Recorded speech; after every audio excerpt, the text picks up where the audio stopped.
Hey, Shalethia, Nicole, or Nikki Brown here, no matter where you are and what part of the world you're in. I hope that you're having a good day.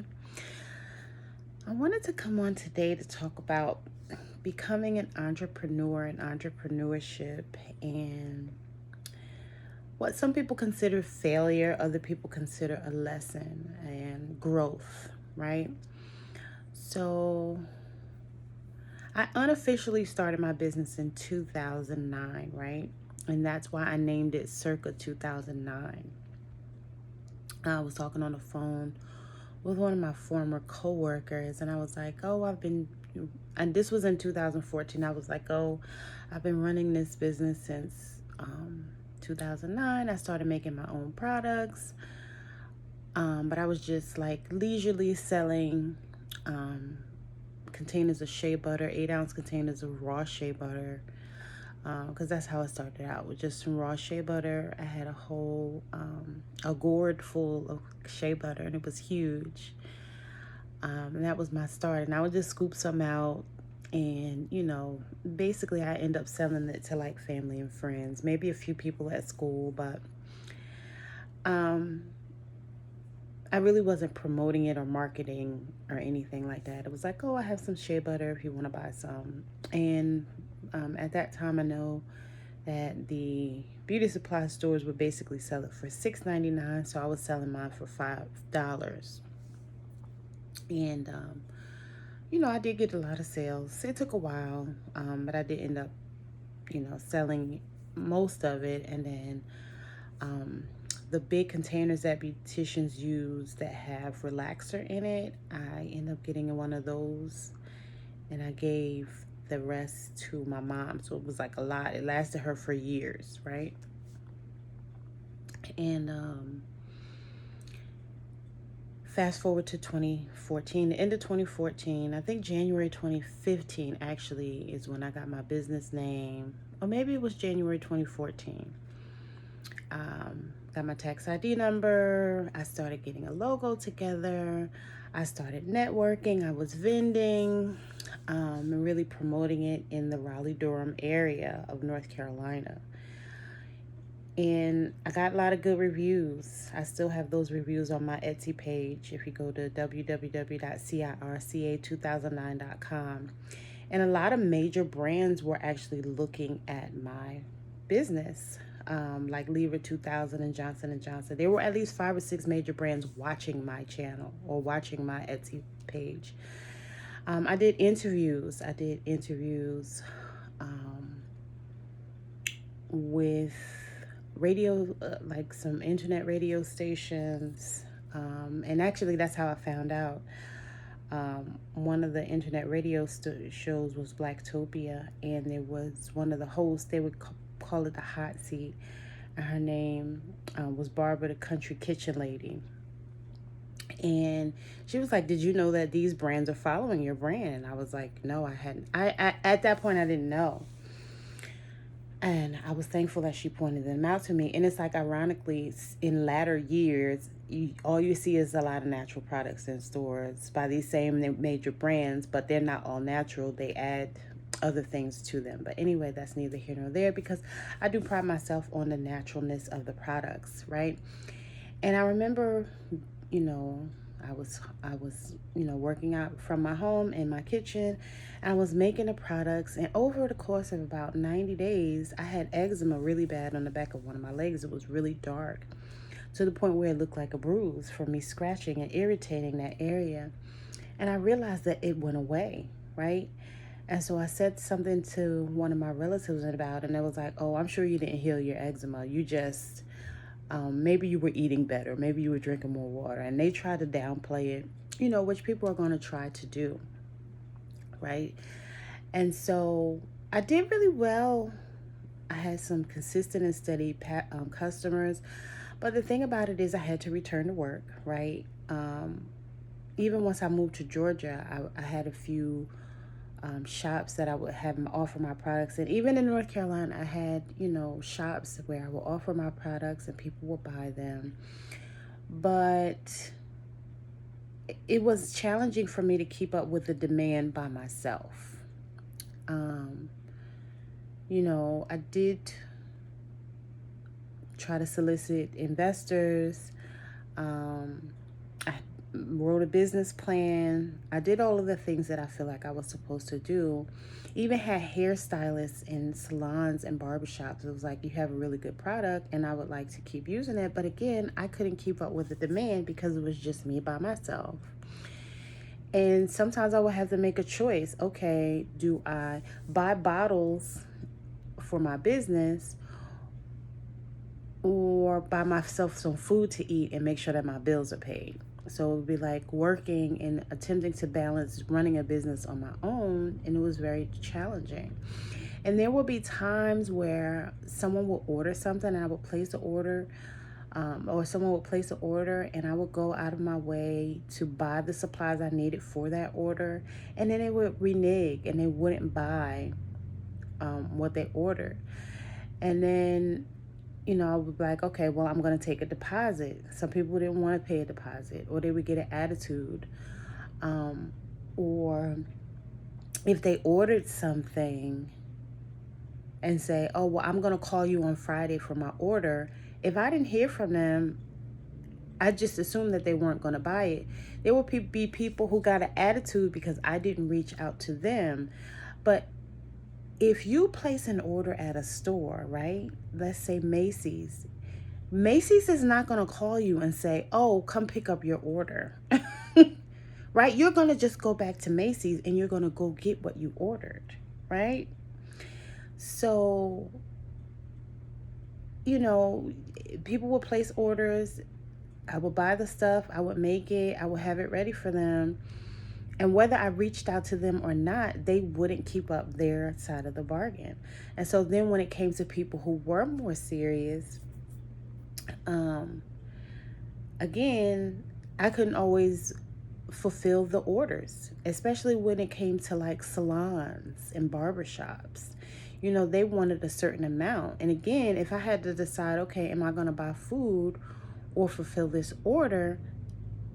Sometimes I would just wouldn't be able to do it because, I would have to put gas in my car or, again, feed myself. And there were times where I would, again, make that sacrifice and not even eat. There were times where I would literally just fast. Like, it wasn't even intentional. It was like, okay, I'm going to go ahead and fill this order. And again, people wouldn't buy.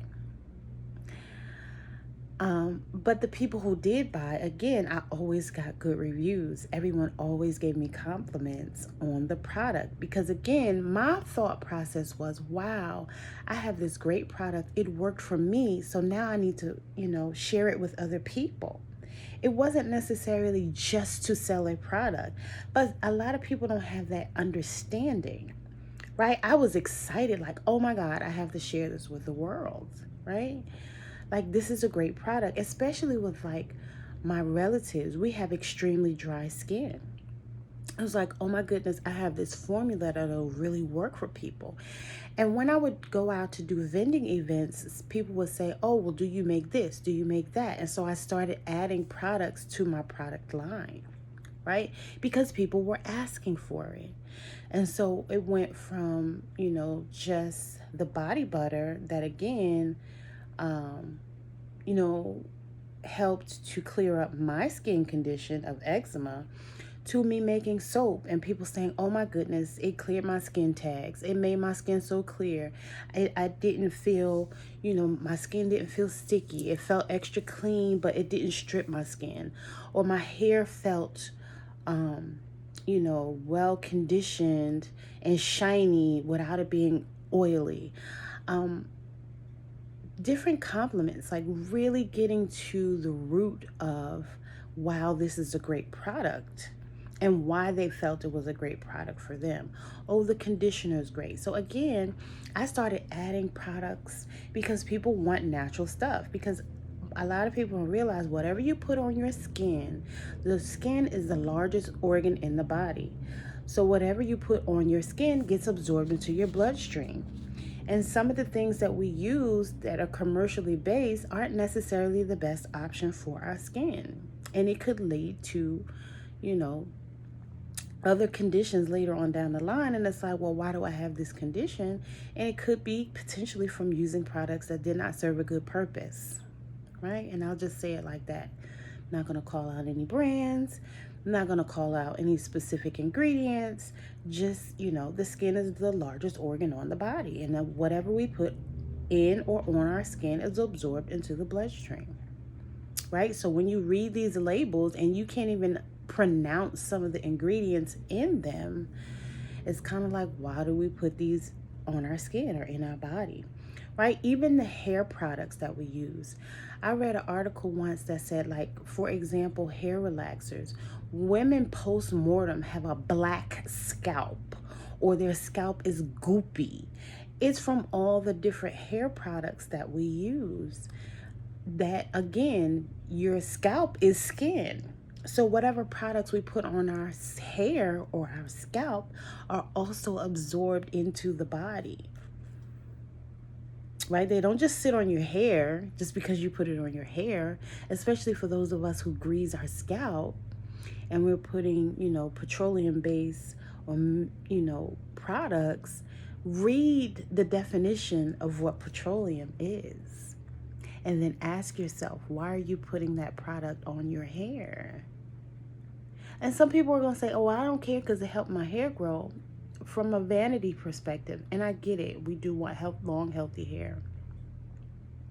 But from a health perspective, again, why are we doing this? And again, it's not even about selling a product. I make great products that can help people in a way that will help them be healthier, right? It's all about good health, good skin health, good hair health, good health in general, right? A lot of people ask, oh, I didn't know you were so-and-so age. I thought you were younger. And I attribute that to, using good products. And I have been a vegetarian since 2001. First, I was vegetarian, and then I became a pescatarian. So I've been vegetarian, pescatarian since 2001. Last year, I'm saying last year, this is 2023. Yeah, last year from November 2021 to November of 2022, I was full vegan. Prior to that, I was probably 85% vegan. So majority of my diet did consist of healthy fruits and vegetables. Whatever grows from the ground or from a tree is mainly what I consume. I had sciatica, so that's one of the reasons I decided to try a vegan lifestyle. I went very extreme.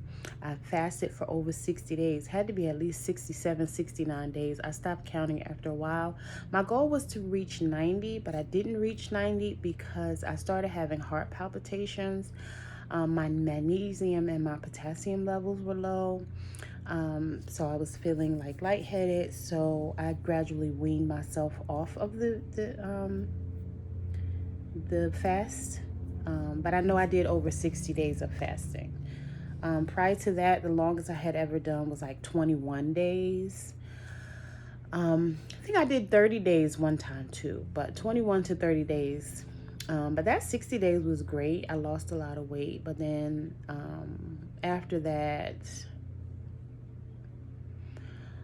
so I came off that fast, I think in February, and I did it in the winter, which is the worst time to fast. You should mainly fast during the summer months. That's better for your body, not the winter months. But I lost a lot of weight, but that summer, I actually that August really, so around this time last year, I started, consuming food again.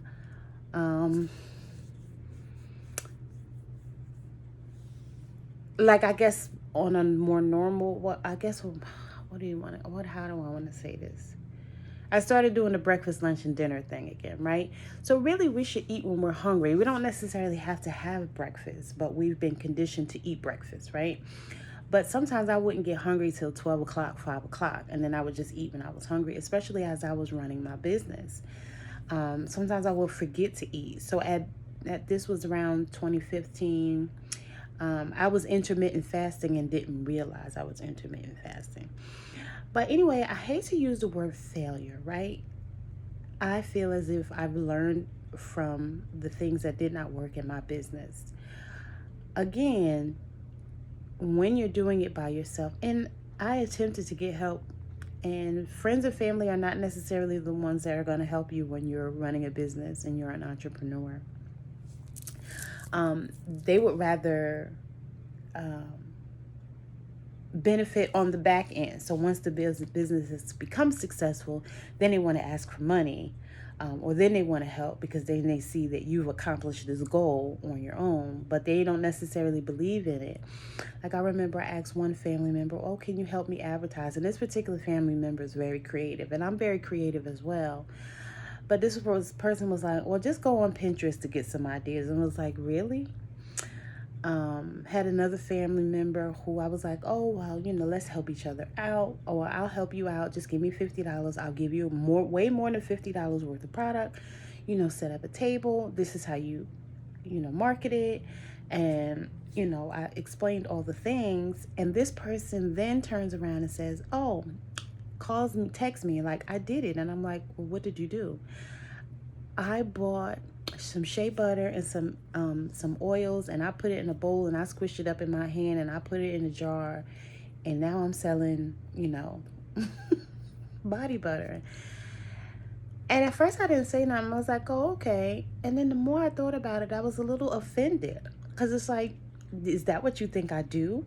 Do you not realize all the hours of research I put into producing this product, coming up with the ingredients, testing the ingredients to see what worked, blending these ingredients? Like, I didn't just put them in a bowl and pour some shit in there and say, "Oh, I'm going to sell a product." Like, it was a little bit offensive.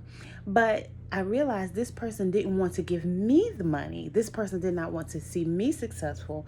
Although I said this is a family business and I would like for us all to benefit off of it, this person couldn't see that vision. This person saw it as a competition. Like, "Oh, I'm not going to help you and your family. I'm just going to benefit with me and my family." And it didn't work out, because you cannot, a copy is never going to be as good as the original. And that's not an attack. That's not a diss. It's the truth, right? You can't try to think that you're copying what somebody else is doing when you don't know the blood, sweat, and tears that they put into actually producing this product or this service. Right? This is not just a copycat thing. It's not, street value product you're selling. "Oh, I'm going to compete against your product and you compete against." It's not about that. Right? Again, this product that I intentionally read, like, I have books. You understand? I have books that I've actually read.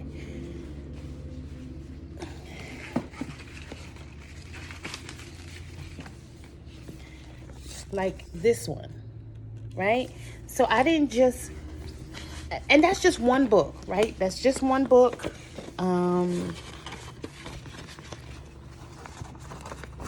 And I don't ever do anything to brag, to make myself, like, anything that I do, for the most part, I'm doing it to help other people, right?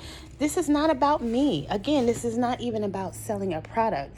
My vision was, "Oh, wow, this is a great product. If it helped to clear up my condition, it can help someone else do the same. And then I'll be able to hire people as a way to give back to the community," right? Again, not about me at all. It was very selfless. Like, "Oh, I have this great thing. I have to share it." That was my immediate thought. Like, "Oh my God, I can't believe I came up with this. I have to share it. I help other people." Right? Even with the soap, I couldn't give away a bar of soap. Once people started using the soap, then it was like, "Oh wow, again, my skin tags are cleared," or it cleared up the dark spots underneath my armpits and all the different things. But prior to that was like, "Oh, My doctor told me to use Dove. And I'm like, really? You won't even try a free bar soap? Like, I was giving it away as a sample. I was like, wow, that's very interesting. You know, the mentality that we have when we won't even try something new. And that, again, is not attack or a diss. It was just an observation, right? I was like, wow, that's very interesting. So for those who were like, oh, well, my doctor told me to use Dove, again, they weren't even willing to try it. Even in dating, right? Some guys will see it as an intimidation, right? Oh my God, she's doing this, she's doing that. Instead of seeing it as an asset or adding value, like, why would you not be interested in someone who can make soap so that you don't ever have to go to the store and buy soap again? And you'll have a better product, a good product that's healthy for your skin and, for your health in general. People don't see that.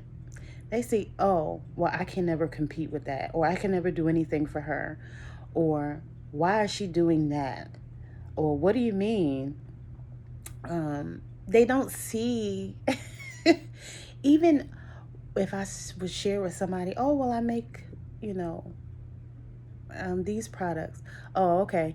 And they will act like I never said anything. They'll change the subject and move on as if, again, I never said anything. And it's just interesting to observe people's reaction when you tell them you make a product and that you're an entrepreneur and you have a business, especially if they don't see it in Target or, they don't see a lot of people buying it.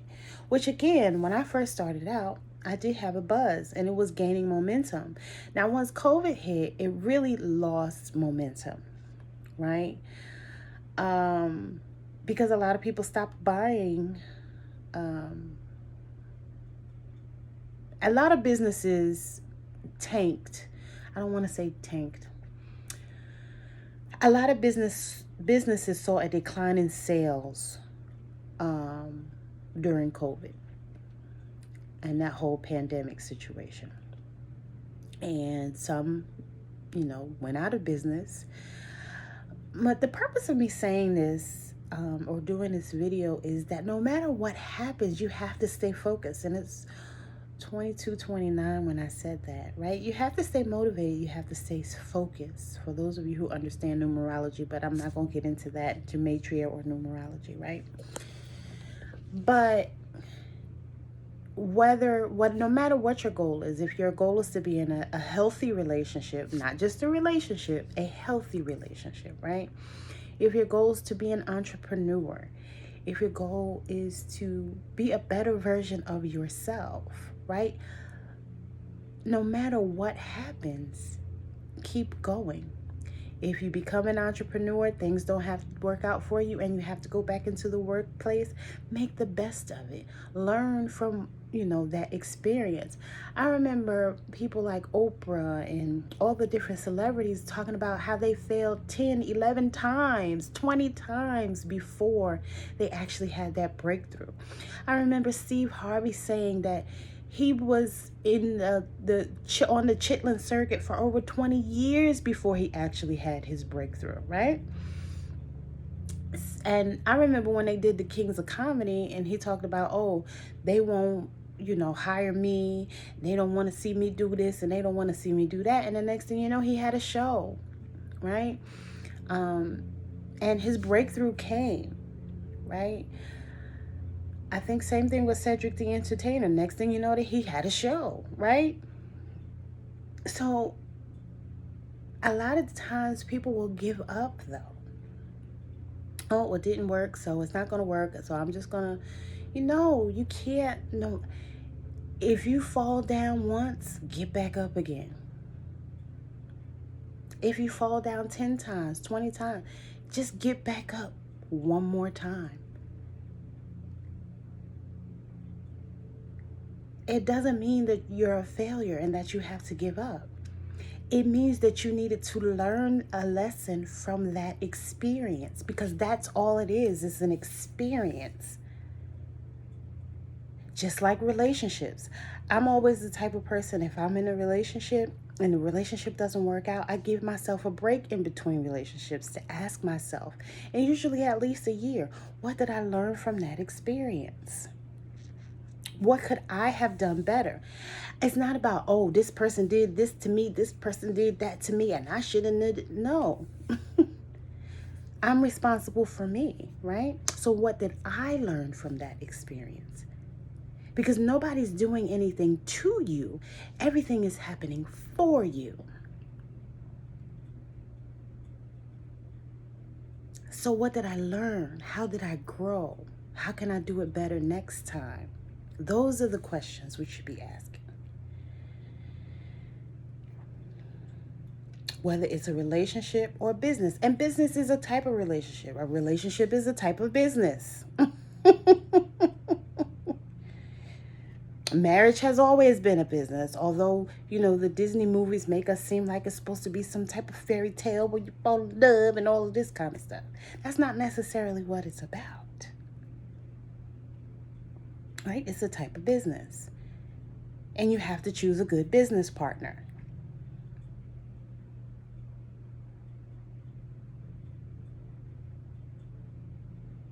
So now going back to the business part of it, like I said, I've done a lot of things. I've given free samples. I've gone to different, salons or businesses. I've had my product in a couple stores. And sometimes you have to be careful with that too, because sometimes people don't always have good business practices. And you have to be careful because people will not give you your money.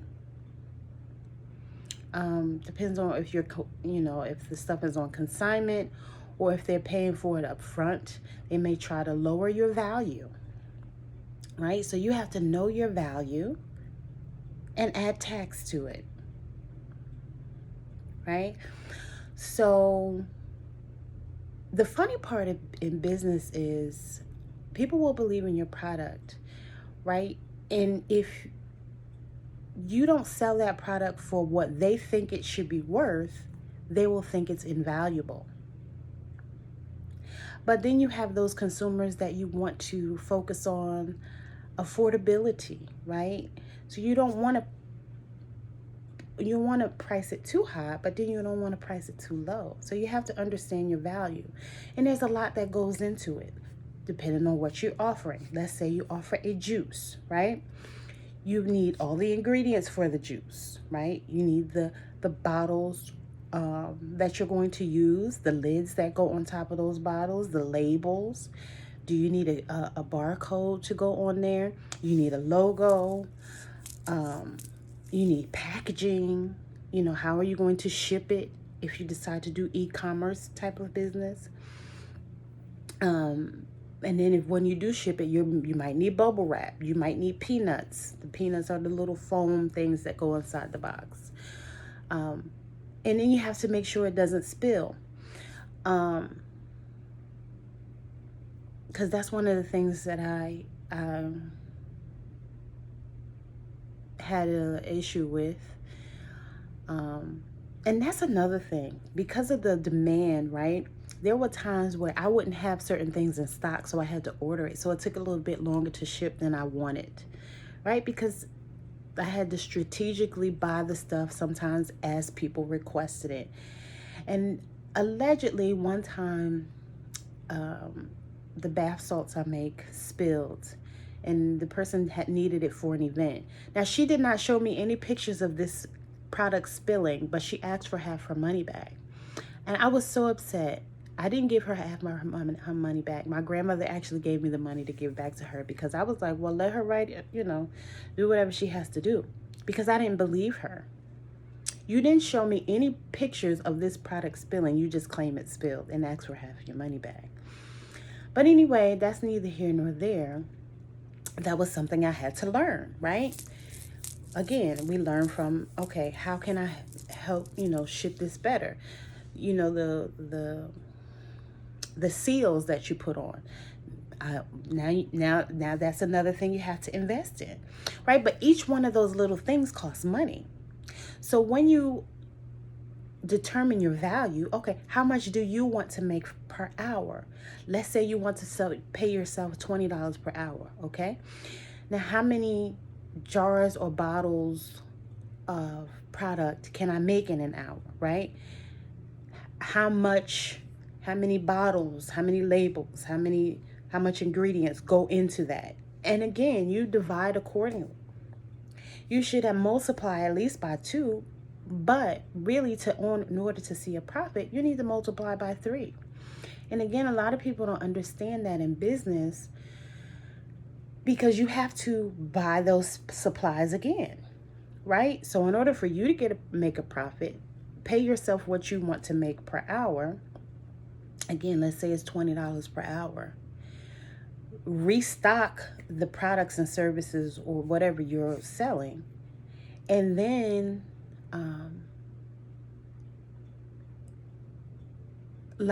okay, let's say if you're renting a space, you have to pay for electricity, you have to pay for the water, whatever it is, the mortgage, the rent, whatever it is whatever space you're in, you have overhead.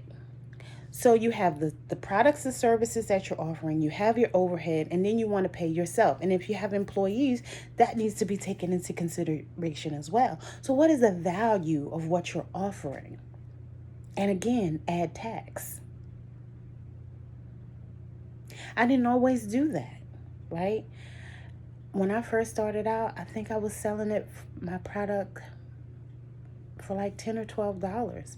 And again, some people felt like, oh, well, it's not good enough because you're not selling it for enough money.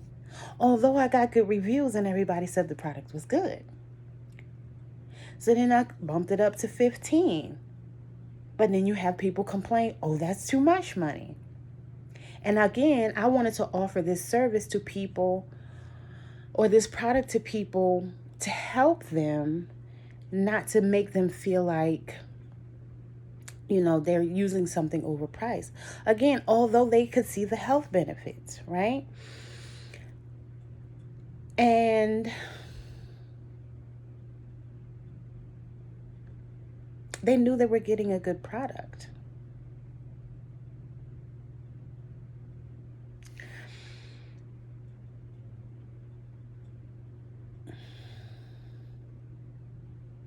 I wanted to make them feel like they were getting a good product and a good service.